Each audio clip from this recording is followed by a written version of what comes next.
I can make literally anything a competition. My sister and I have a list of K dramas that we've watched since 2021, which is when I first started watching K dramas.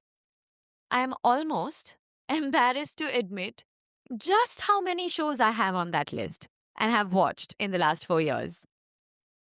I get some sort of inexplicable pleasure from the fact that I have watched marginally a few more dramas than my sister has, despite having attempted 2 sets of exams in the last 4 years, having a day job that requires a lot of time and all the other activities that I have chosen to do, besides the fact that I started a little bit before she did.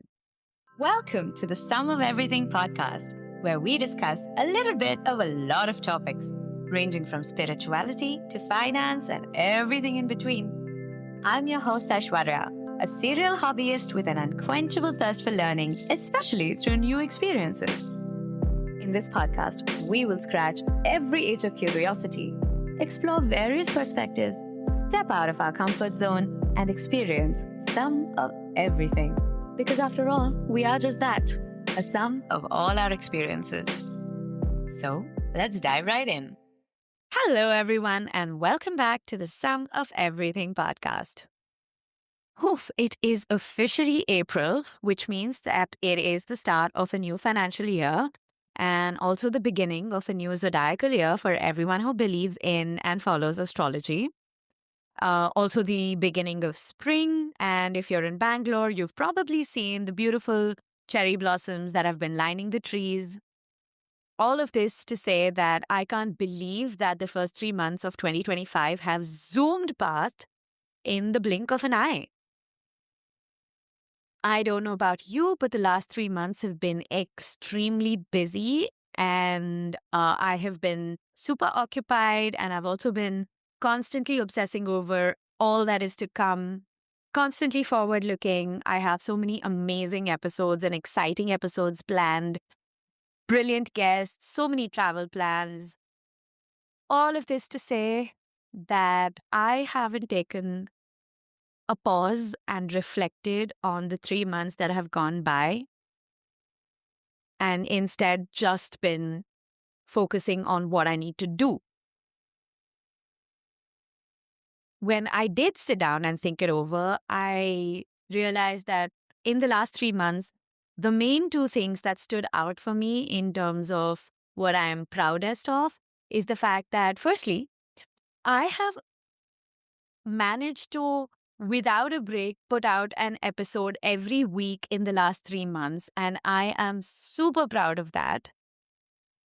And the fact that I have more episodes planned for every week for the next 3 months and more is seriously testament to how much I really enjoy doing this podcast.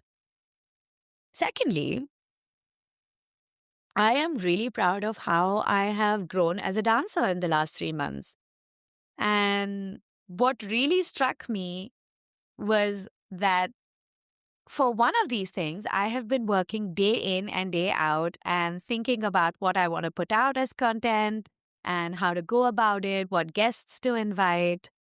So much so that I really look forward to inviting guests on my podcast, because doing a solo episode with 20 minutes to fill is a lot more daunting than you think it is. And it's just so much easier when you have a guest and you can have a conversation with them. But also, on the other hand, my dance has taken off in a way that I didn't think it would. Dance is just something that I do for pure joy, something that I try not to miss week after week, just so I could get my body moving and do something that I love so much. Now, why were these two the most significant? And why is this episode called what it is? Well, in all honesty, the inspiration for this episode came from an interaction I had at a recent MC workshop that I held. For those of you who don't know, I do a lot of MCing and anchoring, and I also hold workshops where I teach how to uplevel your MCing skills. Now, in one such workshop that I held for a Toastmasters club, side note, I'm also a Toastmaster, I was asked a very interesting question. When I was being introduced at the workshop, they said that I am a serial hobbyist, which was potentially taken from the introduction of this podcast. And I don't know if you've actually heard the intro carefully and paid attention to what I'm saying and thought about what a serial hobbyist is, but I'll tell you what I told them. A serial hobbyist is someone who dabbles in a lot of hobbies, but for short bursts of time and skips from one hobby to another and doesn't really take anything too seriously for too long and generally just goes about hobby shopping. Well, that's me. If you know anything about me, then it's the fact that I take up an activity and I'm pretty much obsessed with it for a few months and then I drop it like a hot potato and move on to the next. Also, in line with the title of this episode, I absolutely have to make this confession because I honestly, in all my hubris, thought that I had coined the phrase serial hobbyist, only to later Google the term and find out that it has been in use for a really long time. And I probably read it somewhere and stored it away in my brain to use it for the introductions here. So, well, there you go. That's confession number one. So, yes, back to being a serial hobbyist. When I first Googled the term, I was actually happy to realize that I am not the only person who hops, skips, and jumps from one activity to another while calling it a hobby. It also made me think about something very interesting, though. I noticed that I've been putting in a lot more effort and time and thought into this podcast than I have to any other hobby of mine. Even dance, for instance, in the last few months, I do it more out of wanting to do something for me, for fun, and any improvement that happens is a result of constant practice, but it's not deliberate. However, anything that has to do with the podcast is very deliberate. The choices I make, the guests I invite, mm, the thought I have put into the themes of the episodes month after month, everything is very deliberate. Another thing I realized was that although I have been consistent with this podcast in the last 3 months, I actually started it sometime in June last year. So it's been on my mind for a while and it has been decidedly and remarkably more long lived than my interest in any other activity. So, the first question that arose, or the first thing I wondered, was why am I treating this podcast differently than anything else? I mean, I called it my passion project. So I thought, shouldn't it have the same kind of life cycle as the rest of my hobbies? And that sort of led me thinking into what the difference was between a hobby and a passion. And one thing led to another. And friends, this is where the story actually begins. I did some Googling, as one does, and well, I found out that the simple dictionary meaning of passion is an intense and ardent liking for something or someone, whereas a hobby is simply an activity that you do to relax or gain pleasure, and something that is not generally done as a main occupation.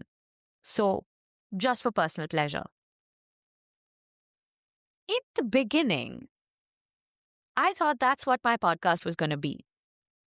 Just something that I did out of my own interest and something that I did for myself because I wanted to get my voice out there and I made myself a platform for it.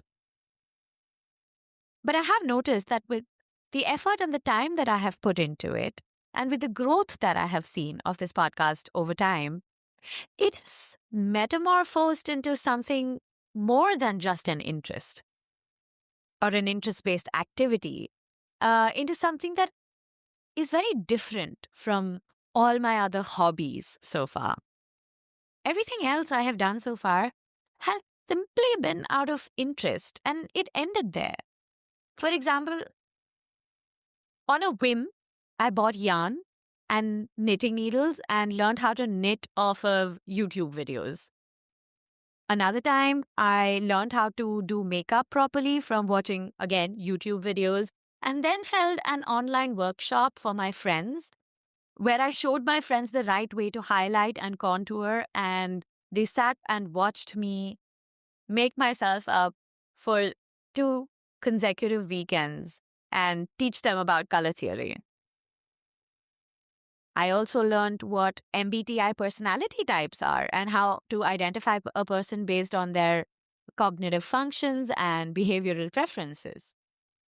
I know that sounds like a mouthful, and it is, but essentially, I can spend a little bit of time with you and tell you what your MBTI personality type is, and take it from me, it's going to be different from what those tests tell you because those tests are wrong. They don't test you correctly. In fact, I recently had a discussion about this to a person who simply mentioned MBTI, and then I went off into a spiel about cognitive functions and egos and shadows and superegos. And I don't even think the person was actually interested in everything that I had to say. But, well, that's how deep my research goes into anything that I want to look into. And that essentially defines my hobby cycle. I obsess over whatever my hobby is for a period of time, and I go as deep as I can or as deep as free resources will allow me to go into and learn as much as I can about that subject. The rider, however, is that once I have learned a little bit more than average or average level in any particular activity that I take up, I give it up and then move on to the next one.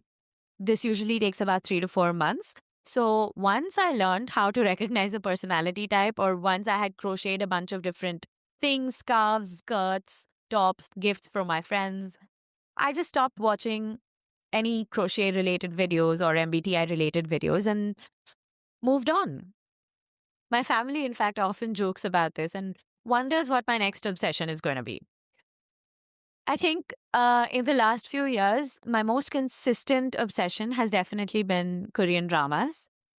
And it has gone so far as to make me learn the language.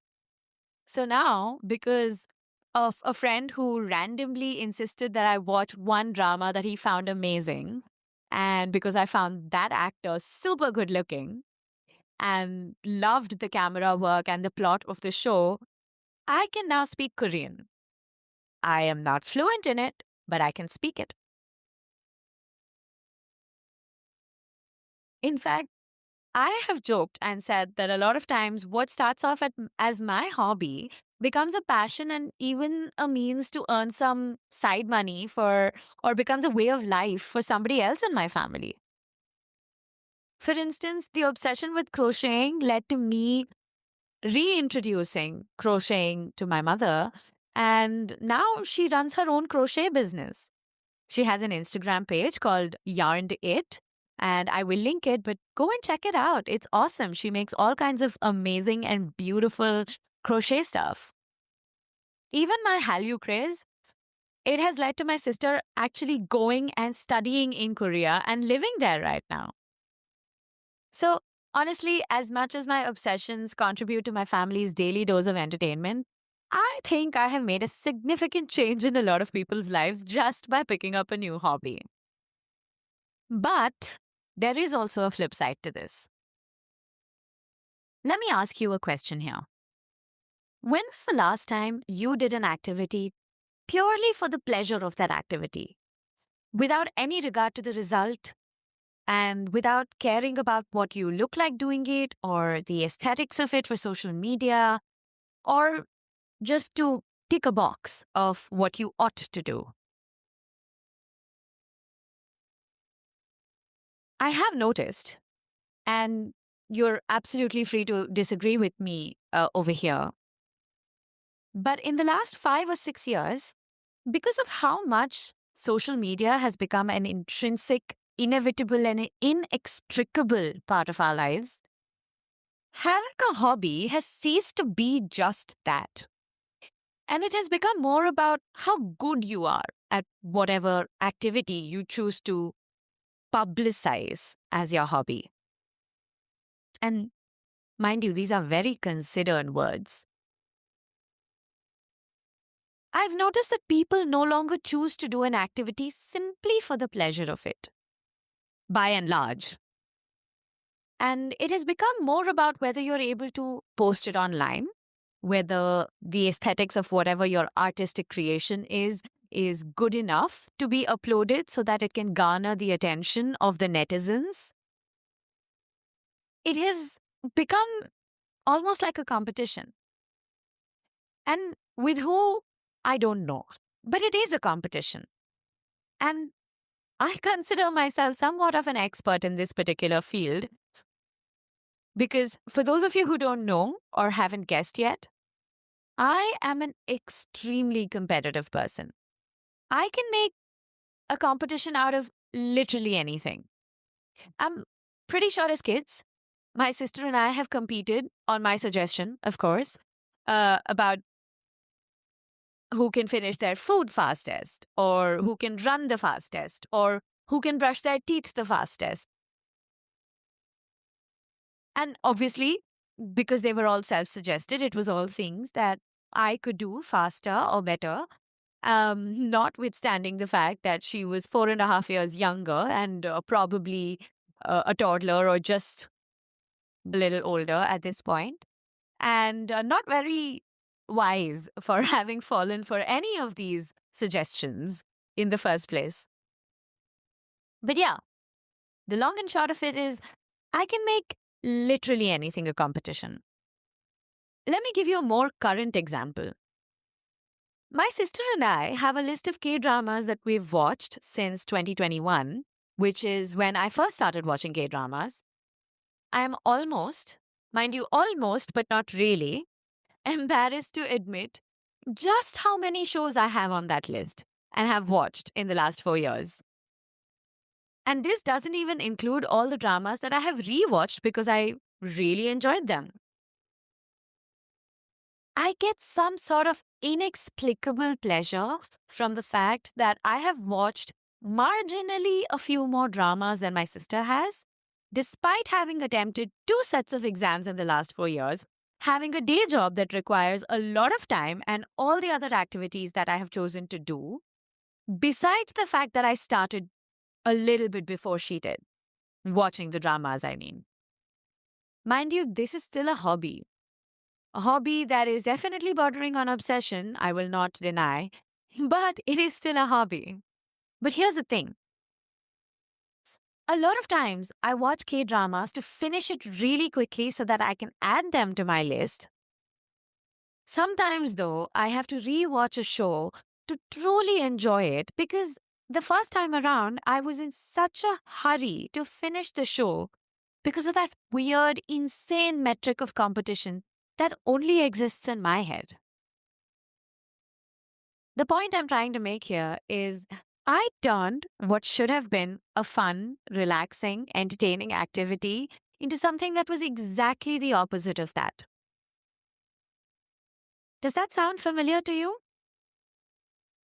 Are you also, like me, guilty of making something that was an innocent enjoyment of yours into something that has become a stressful activity because you have to post it online or prove a point to someone who probably isn't even watching or listening? Hobbies don't have to be that hard. I wonder how many of us stopped doing things that we liked just because someone around us or someone online was doing it better. For me, that was singing.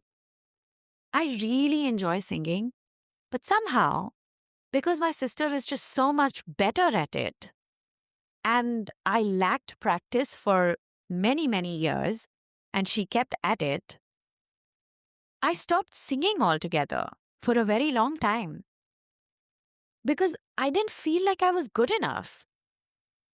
In my head, I was competing again, and nobody else was in that competition. It was just in my head. Even reading. I used to be such a voracious reader. I loved reading as a child and I would devour books. But sometime during college and when life and adulting took over, I stopped reading as many books and eventually got it into my head that I don't read as fast as I used to. So, what's the point if I can't keep up? Keep up with who? Not sure. And then I pretty much stopped. And then when I see people on Book Talk finishing lists of books in a year, Goodreads lists of 50 books that you must read, reading 60 books, 80 books, I get even more demotivated. But ultimately, the loser is me because I'm depriving myself of the happiness that I get from reading because of some insane, unreal idea of what I ought to read like. At this point, you're probably thinking, Aishwarya, what if I want to put it out there? What if I want to talk about how good I am at um, singing or putting out dance covers or publicizing my art? What if I want to make a business out of it? Well, of course you can. Nobody is stopping you. But what I am saying here is I am trying to differentiate between what is simply a hobby and done for personal pleasure and what is potentially a passion that you want to deliberately turn into something more than just a hobby and maybe something that earns you a living. I'm sure you've heard the phrase make what you love most your hobby and what you love second best your profession.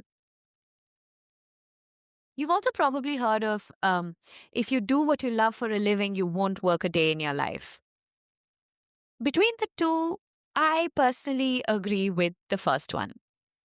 And I think that's where the difference lies between a hobby and a passion.